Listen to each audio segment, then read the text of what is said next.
हे आहे DS news network. आपण पाहत आहात आपली बातमी आपला आवाज. नमस्कार, मी दिनकर शिंदे. आपण पाहत आहे DS न्यूज. तुमचं मत माझं मत मध्ये आपलं स्वागत. मित्रांनो, महत्त्वाचा आणि गंभीर विषय मी आपल्या समोर घेऊन आलोय. तो म्हणजे संपूर्ण महाराष्ट्र सरकारला हादरा फोडवणारा हा मनोज जरांगे पाटील नेमके आहेत तरी कोण, असा प्रश्न संपूर्ण महाराष्ट्राला पडलेला आहे.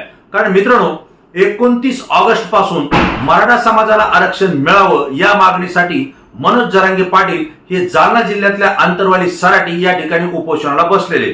मनोज पाटील ज्यावेळेस त्या ठिकाणी उपोषणाला बसले त्यावेळेस पहिल्या आणि दुसऱ्या दिवशी सरकारला त्याचं गांभीर्य वाटलं नाही.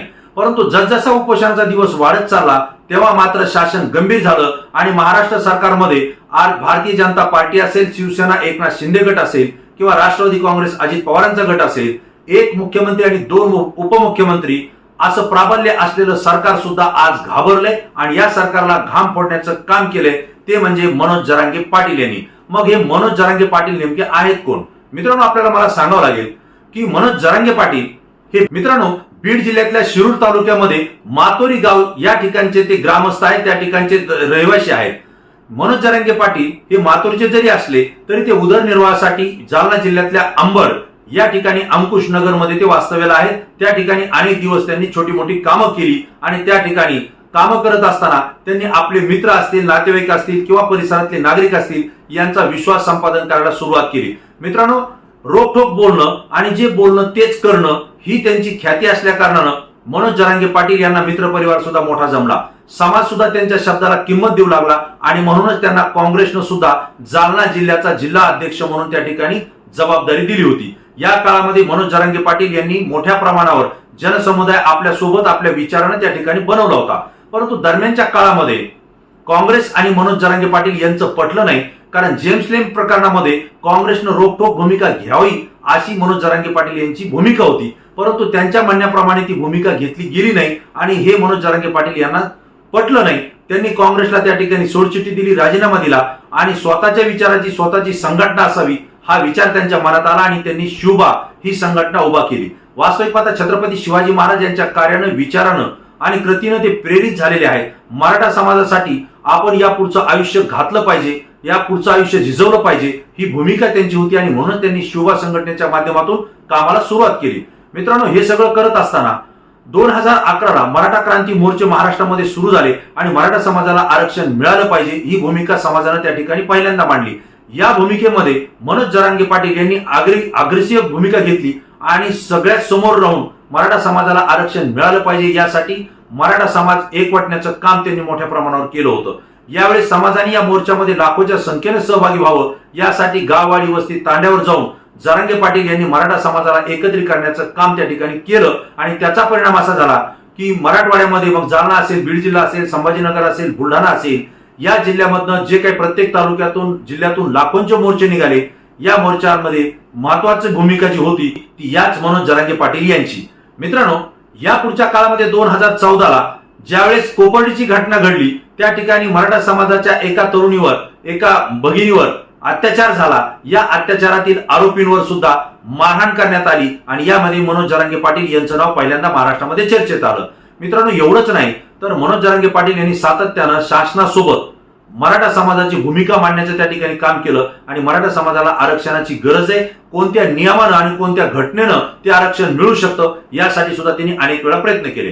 परंतु वास्तविक पाहता मनोज जरांगे पाटील यांची जर शरीरयष्टी पाहिली तर अत्यंत सडपातळ बांधा आहे आणि विशेषतः उंचेले असलेले मनोज जरांगे पाटील यांचा आवाजही तसा भारदस्त नव्हताच. परंतु ज्यावेळेस ते कुठं मराठा समाजाच्या बैठकीला जात होते, मंत्रिमंडळ त्या ठिकाणी असायचं, आमदार असायचे, त्यावेळेस मनोज जरांगे पाटील यांच्याकडे ते दुर्लक्ष करायचे. कारण सडपातळ बांध्याचा तरुण हा मराठा समाजाचं काय नेतृत्व करू शकतो असा कदाचित त्यावेळेस त्यांना प्रश्न उपस्थित झाला असू शकतो. परंतु मधल्या काळामध्ये मनोज जरांगे पाटील यांनी अनेक आंदोलनं केली. जवळपास आजपर्यंत त्यांनी 40 ते 45 वेगवेगळी छोटी मोठी आंदोलनं केली आणि मनोज जरांगे पाटील यांचं आंदोलन करण्याची पद्धतच वेगळी आहे. एखादा विषय त्यांनी समजून घेतला, त्यात न्याय कसा मिळेल हे जर त्यांच्या लक्षात आलं तर अगदी ते त्या आंदोलनामध्ये उभा राहतात आणि विशेषतः मग ते आमरण उपोषण असेल, ठिय्या उपोषण असेल, रस्ता रोको असेल किंवा चक्का जाम आंदोलन असेल, या प्रत्येक आंदोलनाला अत्यंत नियोजनबद्ध पद्धतीनं ते त्या ठिकाणी नेतात आणि विशेष म्हणजे त्यांनी जे जे आंदोलन केले त्या आंदोलनाला यशच मिळालं आहे आणि म्हणूनच जनतेचा आणि मराठा समाजाचा त्यांच्यावर मोठा विश्वास आहे. एक वेळेस तर त्यांनी जवळपास 3 महिने हे ठिय्या आंदोलन केलं होतं आणि त्या ठिकाणच्या ग्रामस्थांना त्यांनी न्याय सुद्धा मिळवून दिला होता. एवढंच नाही तर मराठा समाजाच्या आंदोलनामध्ये जे मराठा समाजाचे काही तरुण होते, काही ज्येष्ठ नागरिक होते, यांचं त्या आंदोलनामध्ये निधन झालं. त्यांच्या कुटुंबियाला आर्थिक मदत मिळावी यासाठी सुद्धा मनोज जरांगे पाटील यांनी मोठ्या पद्धतीनं तीव्र स्वरूपात आंदोलन केलं होतं आणि शासनाला त्याचा विचार करावा लागला आणि त्या मयत झालेल्या कुटुंबियाच्या जे कोणी कुटुंबीय होते त्यांना आर्थिक मदत शासनाला करावी लागली होती.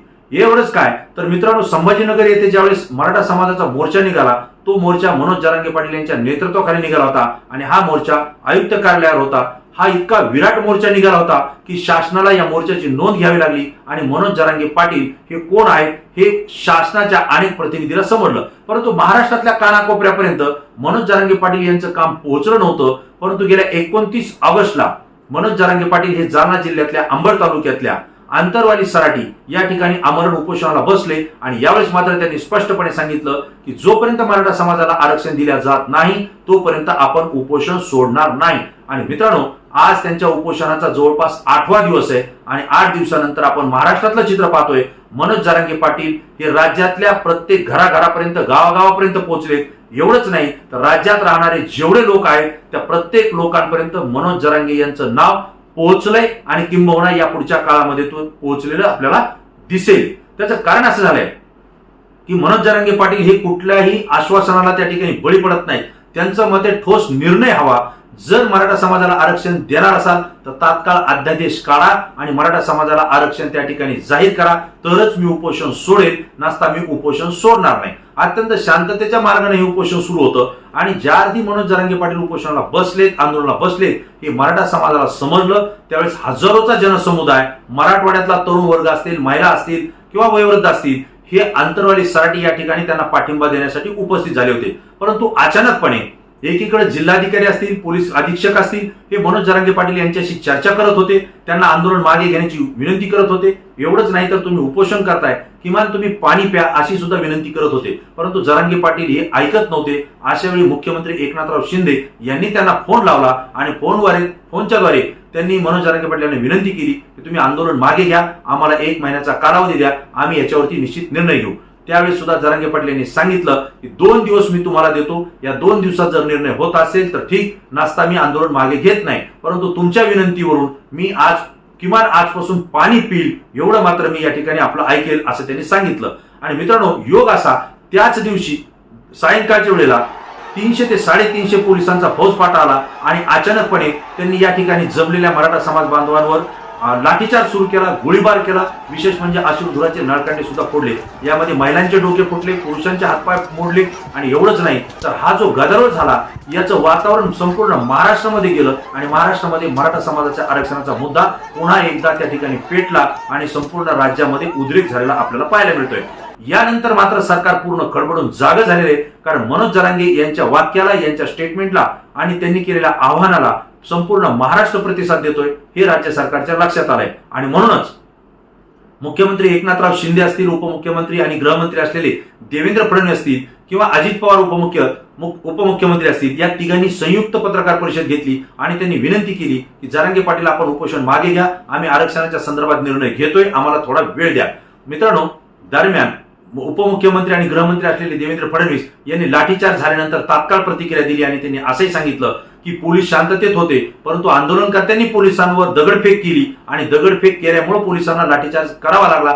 असं ज्यावेळेस सांगितलं त्यावेळेस हेच मनोज जरांगे पाटील आक्रमक झाले. जे संयमी होते ते आक्रमक झाले आणि त्यांनी एकेरी शब्दात देवेंद्र फडणवीस यांना सुनावलं आणि स्पष्टपणे सांगितलं की या माणसाला डोकं आहे का नाही, या माणसाला तात्काळ पदावरून बाजूला काढा, ह्यांच्या जागेवर कोणीही भाजपचा घ्या, भाजपचे अनेक लोक चांगलेत, परंतु देवेंद्र फडणवीस यांना बाहेर काढून टाका, कारण यांना आई वडील बहीण भाऊ नातं समजतंय का? आज या ठिकाणी वयोवृद्ध लोकांवर लाठीचार्ज झालाय, ते का विटा फेकत असतात का? अशी आक्रमक भूमिका आणि आक्रमक त्यांनी भाष्य त्या ठिकाणी व्यक्त केलं आणि पुन्हा एकदा महाराष्ट्रामध्ये संतापाची लाट सरकारच्या विरोधात या ठिकाणी तयार झालेली आपल्याला पाहायला मिळालं. मित्रांनो, आज मनोज जरांगे पाटील यांच्या कार्याची आणि त्यांच्या आंदोलनाची दखल घेण्यासाठी राष्ट्रवादी काँग्रेसचे सर्वेसर्वा असलेले शरद पवार यांना आंतरवाली सराटीमध्ये यावं लागलं. एवढंच नाही तर छत्रपती उदयनराजे महाराज हेही त्या ठिकाणी आले, छत्रपती संभाजीराजे महाराज हेही त्यांना भेटण्यासाठी आले. या व्यतिरिक्त वंचित बहुजन आघाडीचे जे प्रमुख आहेत बाळासाहेब आंबेडकर हेही त्यांना त्या ठिकाणी भेटण्यासाठी आले. मग माजी आरोग्यमंत्री राजेश टोपे असतील, तेही त्या ठिकाणी भेटायला आले. माजी मंत्री अर्जुन खोतकर यासह शिवसेनेचे पक्षप्रमुख उद्धव ठाकरे, महाराष्ट्र नवनिर्माण सेनेचे पक्षप्रमुख राज ठाकरे, हे सगळेच्या सगळे त्यांना भेटायला आले. एवढेच नाही तर माजी मंत्री असलेले नितेश राणे, आज मंत्री असलेले नितेश राणे असतील किंवा गिरीश महाजन असतील, हेही त्यांना त्या ठिकाणी अंतरवाली सराटी या ठिकाणी भेटण्यास आले. मित्रांनो, अनेक नावं आहेत, अनेक पक्षाचे प्रमुख आहेत, अनेक संघटनेचे पदाधिकारी आहेत, हे त्या ठिकाणी त्यांना भेटायला गेले. आंदोलनासंदर्भात चर्चा केली. तुमची काळजी घ्या, स्वतःची तब्येत जपा असं सांगून आंदोलनाला सुद्धा पाठिंबा देणारे अनेक महाराष्ट्रातले नेते आपल्याला पाहायला मिळाले.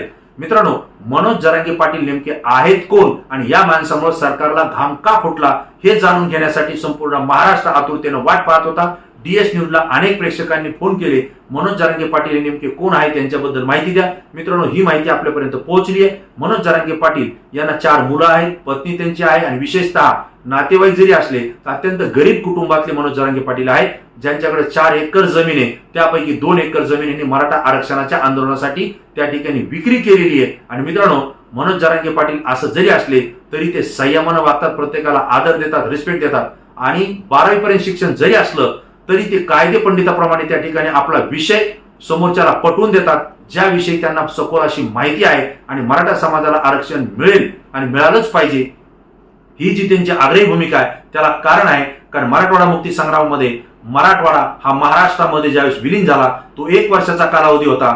ज्यावेळेस हा निजामांच्या ताब्यात होता त्यावेळेस मराठा समाजाला निजामाच्या कालावधीमध्ये ओबीसीचं आरक्षण होतं, कुणबीचं आरक्षण होतं. परंतु तो संयुक्त महाराष्ट्र ज्यावेळेस मराठवाडा आला त्यावेळेस मात्र मराठा समाजाला असलेलं कुणबीचं आणि ओबीसीचं आरक्षण हे काढून घेण्यात आलं. ते आरक्षण आम्हाला आमच्या हक्काचं आहे, ते आम्हाला मिळालंच पाहिजे आणि कायद्यानं ते आम्हाला मिळतं हे शासनाला पटवून देणारा एकमेव मराठा नेता आणि तो म्हणजे मनोज जरांगे पाटील म्हणून त्यांची आज ख्याती झाली. प्रत्येक मराठा बांधव हा मनोज जरांगे पाटलाचं आदरानं नाव घेतोय. त्यांच्याविषयी जर कोणी अपशब्द बोललं तर तो खपून घेतला जात नाही आणि यापुढे जाणार नाही, अशी भूमिका मराठा समाजाची आहे.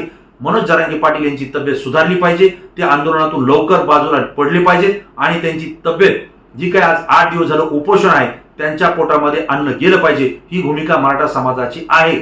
जर यातून मनोज जरांगे पाटील यांची तब्येत जर बिघडली, खालावली तर या सरकारला मराठा समाजच नाही तर इतर समाज सुद्धा माफ करणार नाही, अशी परिस्थिती आज दिसते. कारण मुस्लिम समाजानं सुद्धा त्यांच्या आंदोलनाला पाठिंबा दिला. एवढंच नाही, ख्रिश्चन समाजाचे जे काही फादर आहेत त्यांनी सुद्धा त्या ठिकाणी भेट देऊन त्यांना पाठिंबा दिला. वेगवेगळ्या संघटना आहेत, वेगवेगळे पदाधिकारी हे त्यांना त्या ठिकाणी येऊन पाठिंबा देत आहेत. यावरून मनोज जरांगे पाटील यांची ख्याती, त्यांची विचार आणि त्यांची मैत्री किती लोकांसोबत आहे आणि किती आक्रमकपणे ते या पुढच्या काळात काम करू शकतात याचा अंदाज आपल्याला येईल. आणि म्हणूनच सरकारला घाम फुटणारे मनोज जरांगे पाटील यांच्या पाठीशी संपूर्ण मराठा समाज आज उभा राहिलेला आपल्याला पाहायला मिळतोय. ही माहिती आपल्यापर्यंत पोहोचवणं मला योग्य वाटलं म्हणून मी दिली. मित्रांनो, आपल्याला कसं वाटलं आपण लाईक आणि कॉमेंट्स करून आपलं मत निश्चित कळवा. यानंतर पुन्हा नवीन विषय, नवीन मुद्दा घेऊन आपल्या समोर येईल. तोपर्यंत धन्यवाद.